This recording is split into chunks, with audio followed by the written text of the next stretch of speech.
Le gouvernement a décidé de mener une grande offensive face à un nouveau fléau qui sévit en Pologne, le dopalacie. Le dopalacie, c'est le mauvais génie de la jeunesse polonaise. Une drogue 100% chimique, parfaitement légale et vendue librement dans des boutiques spécialisées. Apparu depuis 1 an et demi, ce stimulant compte plusieurs centaines de milliers d'adeptes, toujours plus jeunes, toujours plus fans. Ça, c'est du dopalacie que tu peux fumer. Sinon, les 2 pilules, là, ça s'avale. En général, avec ça, tu te sens super fort et tu ne te fatigues pas.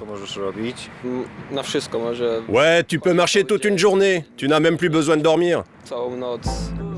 Comment la Pologne a pu se laisser envahir par ce produit? Grâce à une astuce juridique. Le dopalacie est fabriqué par des chimistes maison, uniquement à base de substances légales. Du coup, cette drogue n'apparaît pas sur la liste des stupéfiants illégaux polonais. Le truc, c'est que si les flics classent l'un des ingrédients du produit comme illicite, les fabricants modifient légèrement la formule et il est tout de suite remis en vente libre. En plus, on n'a plus besoin d'aller voir un dealer, de l'attendre 1 heure ou 2. Tu sais, avec le dopalacie, c'est super facile. Tu vas dans une boutique et tu achètes tout ce dont tu as besoin. En quelques mois, le dopalacie est devenu le cauchemar du gouvernement polonais. Selon le ministère de la Santé, cette drogue aurait déjà tué 18 personnes depuis le début de l'année. Début octobre, le Premier ministre fait de la lutte contre le dopalacie une priorité nationale. Je vous annonce la fin de ce fléau qui se propage en Pologne.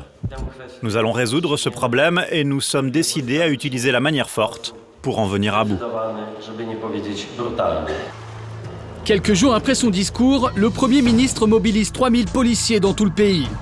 Mission, fermer les 1000 points de vente légaux qui avaient fleuri depuis 1 an et mettre la main sur les stocks de pilules en circulation. Voici Łódź, la 2e ville du pays. Ici, au commissariat central, se trouve une petite partie du butin de la police. Bonjour. Allez, on y va. Visite guidée avec l'officier Joanna Konska. Dans la pièce, près d'1 million d'euros de marchandises. La composition du dopalacie est dure à identifier parce qu'elle varie selon les chimistes. Souvent, ils s'échangeaient leurs recettes sur Internet. On peut trouver des produits dangereux comme de la morora ou d'autres poisons, en plus de la substance synthétique prohibée comme la méphédrone. Le prix, c'est environ 4 € la dose. Ça coûte rien, disons le prix d'une place de cinéma. Ce qui a fait exploser le marché, c'est lorsque les trafiquants ont commencé à produire le dopalacie en Pologne, notamment ici à Łódź, dans les sociétés de M. David B. David B, c'est David Bratko, le roi des coffee shops à la polonaise, millionnaire à 23 ans grâce au dopalacie. L'homme possédait un réseau de 100 boutiques ouvertes 24 heures sur 24 et employait plusieurs chimistes. Chiffre d'affaires mensuel, 1 million d'euros. Mes affaires sont légales. Je suis un businessman honnête. Aujourd'hui, en attente de jugement, l'homme ne s'exprime plus, mais il est devenu une icône. Rafał Pasztanleski est journaliste d'investigation. Depuis 1 an, il a observé la montée en puissance du Golden Boy des paradis artificiels. Bratko a découvert les drogues de synthèse pendant un séjour en Angleterre. Avec un peu d'argent emprunté à son père, il a ouvert sa première boutique qui a très bien marché.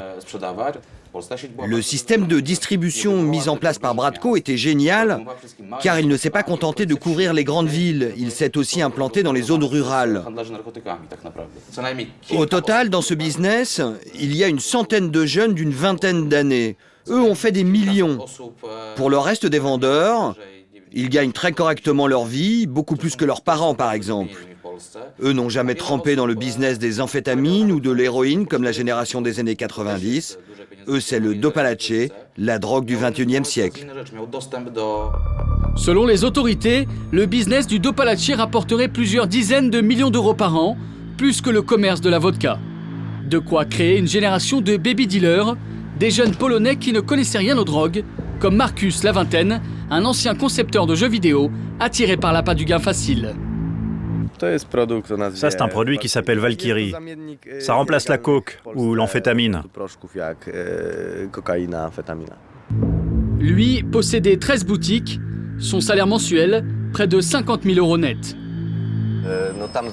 Cette boutique était ouverte 24 heures sur 24.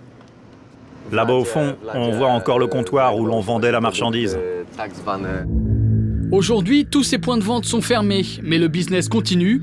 Internet a pris le relais. Comme les boutiques ont été fermées, beaucoup de mecs se sont délocalisés en Tchéquie ou en Espagne et vendent leurs marchandises aux Polonais avec Internet.